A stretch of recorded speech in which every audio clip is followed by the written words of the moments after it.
Hi and welcome to this video log with me, Wayne, from swimmingcyclingrunning.com. Well, butterfly is considered the hardest stroke to do.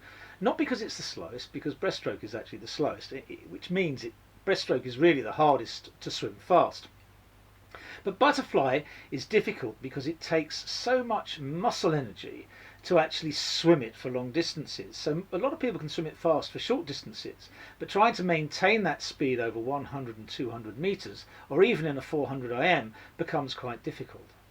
Well, today I'm going to show you a development drill that can help you develop a second kick that will sustain you throughout a 100 and 200 meter butterfly. And if you do that, you're going to remain flat in the water. Remaining flat in the water is going to mean you're having less drag. If you have less drag, you're going to get less tired because you're going to be moving faster through the water. Okay, we're going to go to the computer, explain what I mean, then we'll come back. With butterfly, we should have two kicks in the stroke cycle. One as the head goes in and the arms go in, and one to kick the head out and breathe. So we should have a kick, kick, kick, kick. But as we get tired, we tend to lose that second kick. It becomes more difficult to actually use. So we present the water with a lot of body, and that increases your drag. As you increase your drag, you again get more tired and it becomes more difficult to get the body out of the water, so you tend to lose the kick even more. You get more tired and more tired. So as you go on in a 200 meter race, we get into this position of this swimmer here, where he's kicking in and then having to kick up to actually kick the head out of the water. So what we've got here is the whole body has dropped, and if we look at the drag, we've got drag all the way right the way to the feet. We're not being very efficient in the water, and that's a problem as you increase the distance in fly from 100 to 200 from a 50. And that's true even of strong swimmers. Here we have a swimmer starting a 100 meter swim, and he's a strong swimmer. He's a good national bordering swimmer, and you can see that the second kick there, kick, is keeping his body reasonably flat in the water. There's not a lot of resistance that he's going to get from dropping those hips and dropping those knees. But this is the first length of a 4-length swim where we've purposely made him tired. And what we'll do is we'll let him turn, and then we'll join him slightly later in the swim, and we'll take it up from there.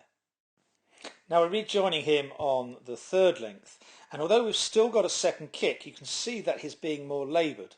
We're now getting much more drop in those hips and drop in the knees, and we've now got a slight curve in the body that is definitely giving us much more drag, and that's before we've started the last length. You can see as the knees drop, we're creating more drag, and the second kick is getting slightly weaker.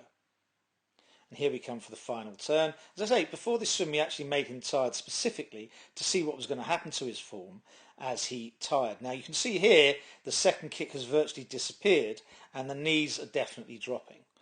The hips still quite close to the surface, but you can see here every single time he drops those hips and stops that second kick, we're actually creating more drag.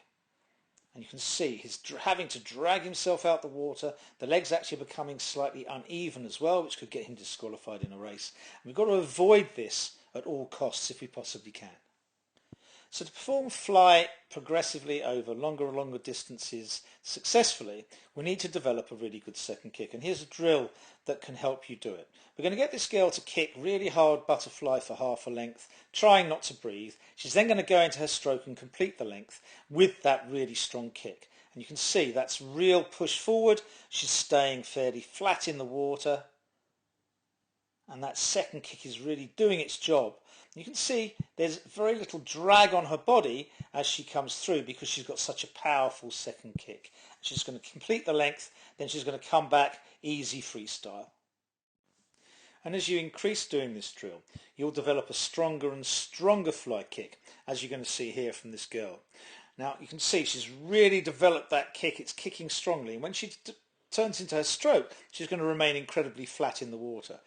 That is going to stay with her as she gets tired, even though it might get slightly weaker. She's going to stay flat. We need drills to be progressive, and this is a progression of this particular drill, where you see we've still got this incredibly good, fast, hard fly kick into a very good fly style, with a good second kick keeping her very flat in the water. And you can see here, she's keeping those hips close to the surface and minimising as much drag as possible. But this time we're going to turn at the end and come back doing the same fly to halfway. And this is just extending it by half a length. Slowly but surely we're going to want to extend that to 1 length, 2 lengths, 3 lengths, 4 lengths, etc.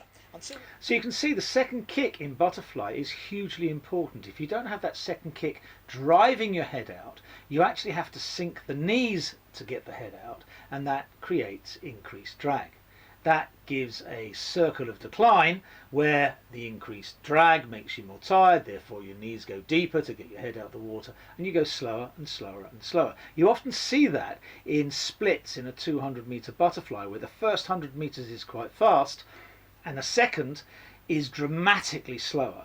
The idea here is to develop your muscle systems so that you can keep that second kick going, keep flatter in the water, and therefore produce a faster time overall, where your first 100 meters is closer to your second 100 meters, or even your first 50 is closer to your second 50. I think if you try that drill and develop it over a period of a few weeks, you'll find that you actually develop incredible strength. It should also help you in your underwater kick, so there's a double-edged wonderful sword to this one. Remember, subscribe, like this video, pass it on to anyone you wish. Hopefully it'll help all of those in your club where you are. Right, thanks very much for watching. Keep well, see you soon.